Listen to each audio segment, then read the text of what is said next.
All right, guys, so if you follow me on Instagram, you would have seen my quick little videos for these paper coin pockets, and I made 3 different kinds, but I wanted to do a slower video to show how to make this. One's a paper clip, so you can clip it right in your journal. This one you can just glue in or tuck it in, and then this one has a little clip so you can hang it or whatever you want to do. But I wanted to do a slower video to show you how to make these. But the biggest punch that I had was this, and I think it's only a 1-inch. And so I was looking on Amazon to buy a bigger punch because I like the bigger size of the circle. I was previously using a stencil to make these, and it was just annoying because you'd have to cut it all out. But then I found this. So individual punches are anywhere, especially if you're going to do like a 3-inch, are like $20, any $15 to $20 depending on where you get it. But then you're stuck to that size. So I found this and I'm going to try it. It's a circle punch and it's supposed to be able to do all different sizes. And it was, I think, $12.99 on Amazon, and it came pretty quickly. It came within like a day of me ordering it. I actually got it yesterday, but I didn't have time to get it out and try it. They made it look super easy on Amazon, so we will see. So essentially, it's supposed to sit in your paper, and then you move this dial to the size of the circle that you want to create. And it looks like there's some assembly instructions, so hold on while I do that. Okay, so there actually wasn't. There's some extra blades in there, and then this just covers the blade, so you can see that the blade is right there. And then I thought this one on the video looked like it was suction, but it's actually like a non-slip, like almost like a rubber. So we'll see how well that holds. And then this spins, and then you have your blade right there, and then you move it to where you want it.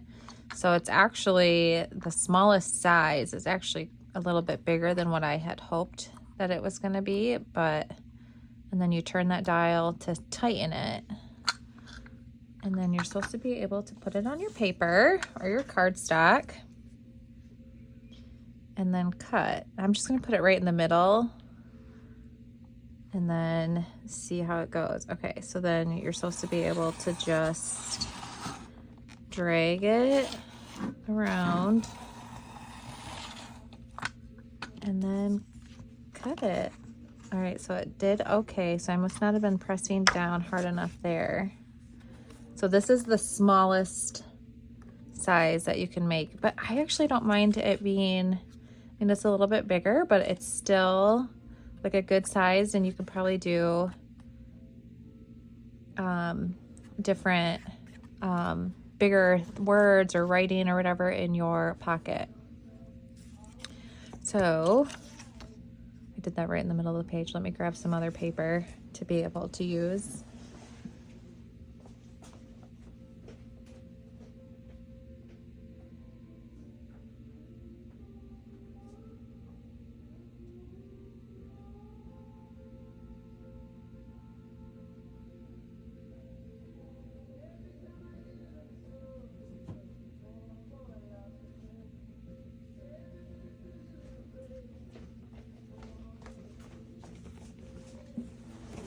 Okay, so I'm gonna do the inside of my coin pocket is going to be this table, and then we'll do craft paper for the outside.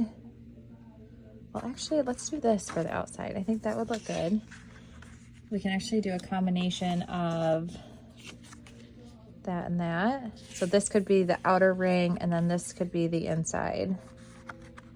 I think that would look good. Okay. So I'm gonna line it up kind of off to the side, and that's one of the hard things is like you don't know You want to be able to not waste a bunch of paper, but it's hard. Again, I got to figure out where to line it up so that I'm not wasting a ton of paper. Okay, so that actually works pretty good. Again, I wonder if there's ones that have the smaller size. So this is actually, I mean, it's almost 3 inches, which I was gonna buy a 3-inch punch anyway. It's just a little bit over the line, so not bad for that. Okay, so now that I have that done, so this is gonna be my outside. I'm gonna do this as my pocket. So I'm gonna cut, and I actually don't cut right through the middle. I like it to be a little bit higher for my pocket. And then I'm just gonna go right across like that.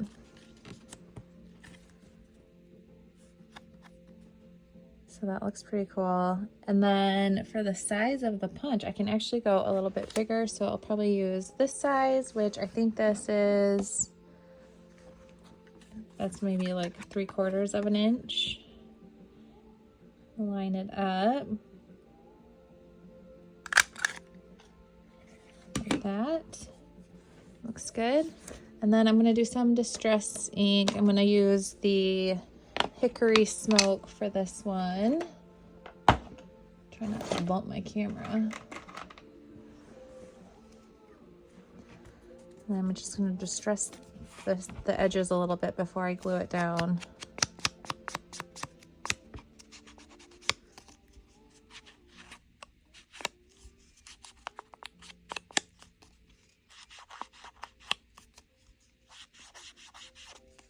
And this paper is just like paper that I've gotten from Hobby Lobby.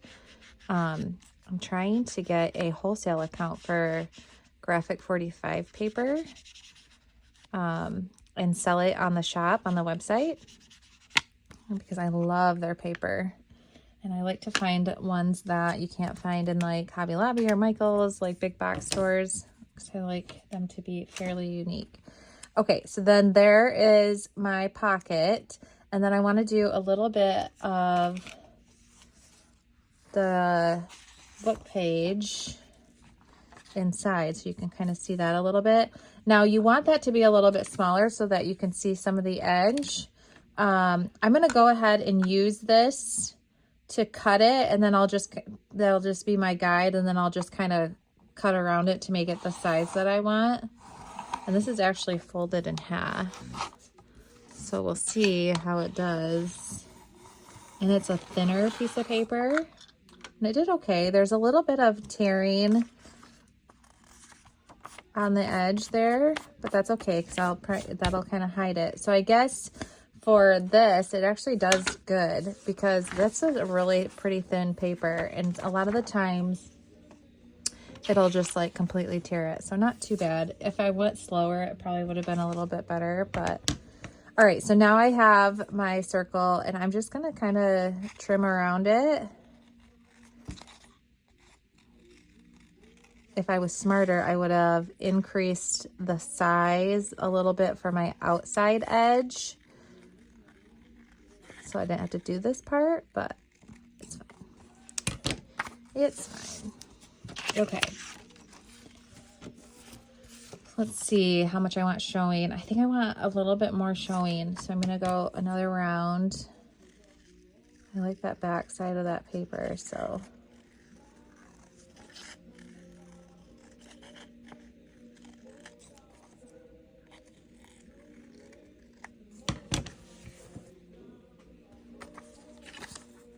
All right, yeah, so I like that.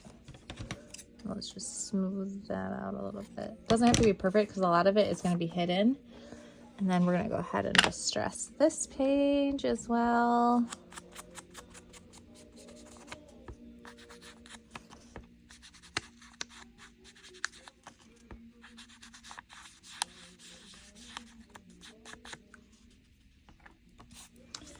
And then I'm going to turn this so that I want it showing. So I want the flowers up. And then I'm going going to go ahead and glue that down.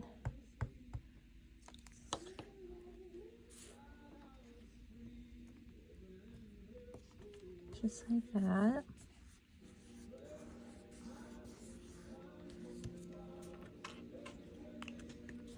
And then for my pocket part, I'm going to use my fine tip applicator with my 3-in-1 glue.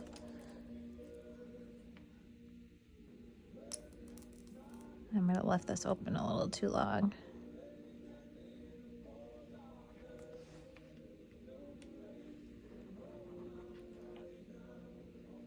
And then I'm just going to go just a really thin bead of glue along the edge. And then it dries really fast, but you do have some time to kind of alter it a little bit so that you can get the look that you're going for. I wanted my table, my book page table, to be fairly straight. And I'm just going to go ahead and kind of press around the edge.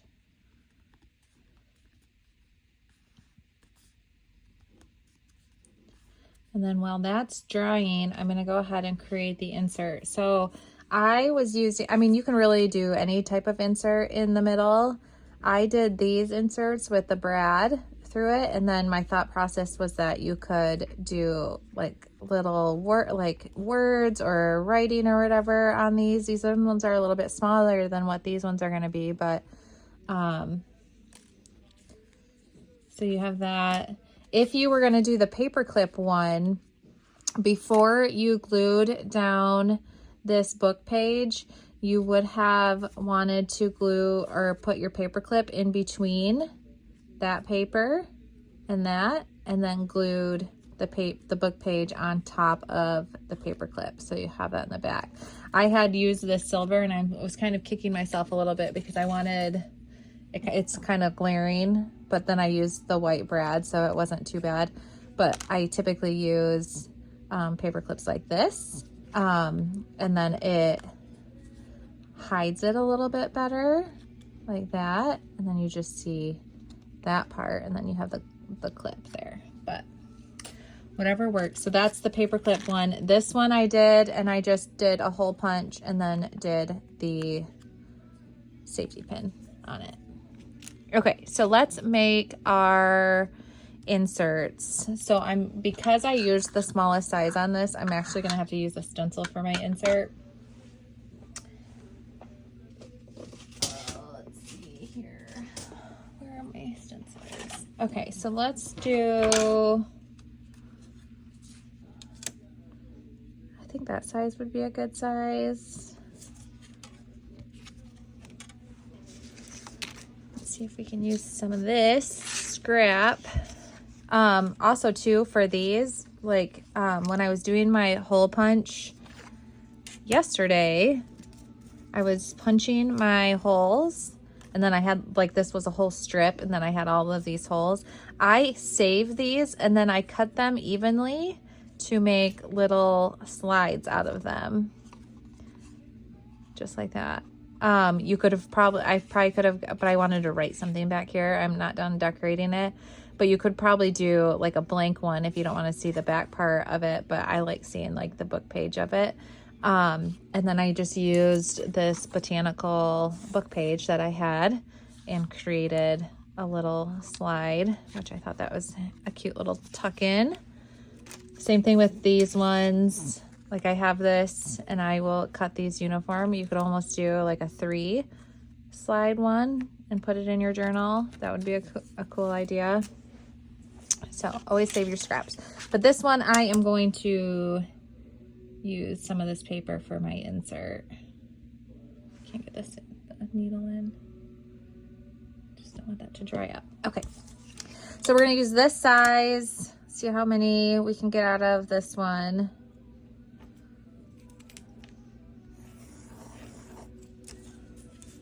See if we can sneak one in here, maybe. Yep. And then can we get one in here?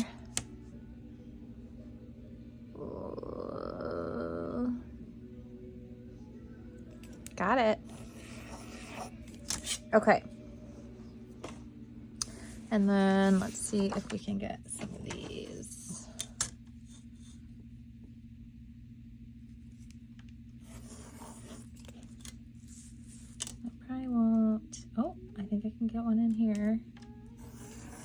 give me 5. I think that'll be enough.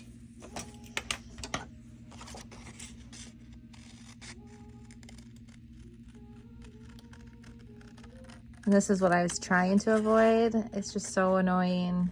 I mean, you could do it on your Cricut, but that's hard too. Or I have the Big Shot. I have the circle. I guess I could have probably just done the circle cuts on the Big Shot, but always looking for ways to make my life a little bit easier for these monotonous tasks. And I like the idea that it cuts and it measures at the same time. So I'm pretty happy with my little purchase of my circle cutter. So again, that was on, if you're interested, it's this. It was on, I found it on Amazon. I don't remember what the brand is. It's probably some, oh yeah, it's like some obscure brand. But it came with the knife that was in it and then the 2 extra knives too. So that's nice. And the knife goes both ways. So if you're left-handed or right-handed, you can turn the dial both ways to make your cut.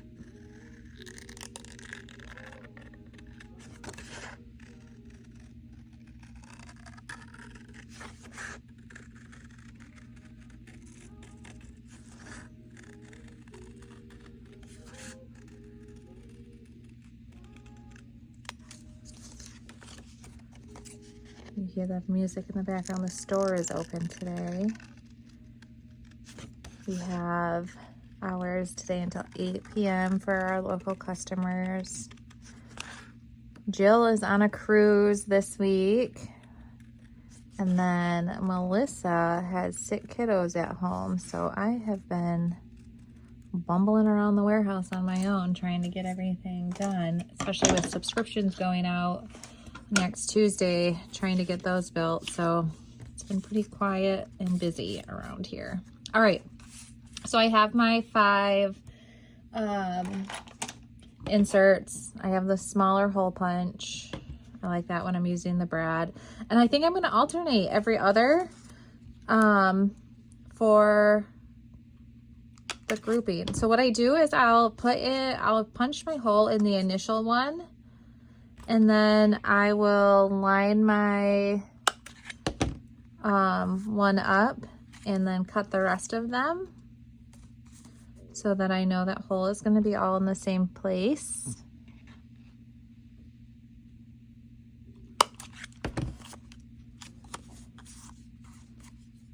I kind of want the flowers facing up.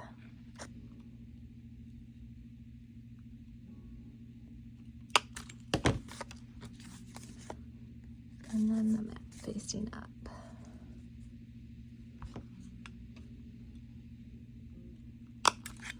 Okay, so then I have my hole. So I am going to do I think I'm gonna go ahead and do a white brad for this one. And I'm going to do this pattern on top because you can only see a little bit on the thing. And then we'll do the map, and then that, and then the map, and then that. Okay. So we have either the white brad, or you could do a black one. I have gold. Well, I kind of like the gold. I like how the white and the black ones that I have are they have pretty small heads on them. I am going to do gold. Changed my mind. And then just feed in your brad. The problem with when they have a bigger head on the brad, then that means your feet are a little, I don't even know, do you call them feet? I'm not sure. These are a little bit longer. So depending on what you're working with, that can be kind of annoying since this one's a little bit bigger. It's okay. But if I was doing this size, the smaller size, the feet would be a little bit too long for that. And I would just take a wire cutter and crop those little buggers off.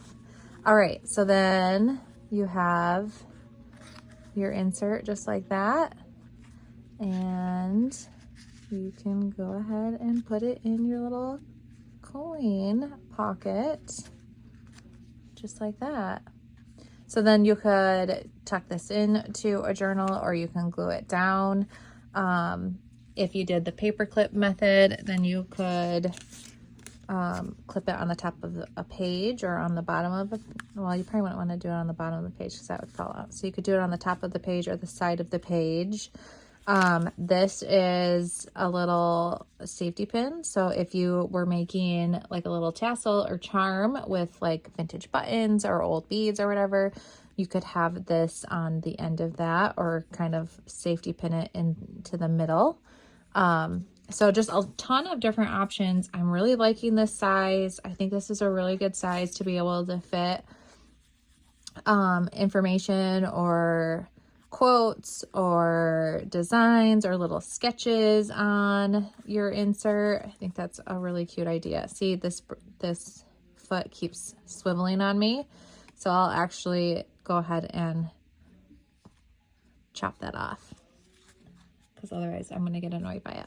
So I hope that is helpful on how, in a slower tutorial on how to make these coin holders. And I will hopefully be able to post some more videos next week when my team is back into the office. So let me know if you have any questions.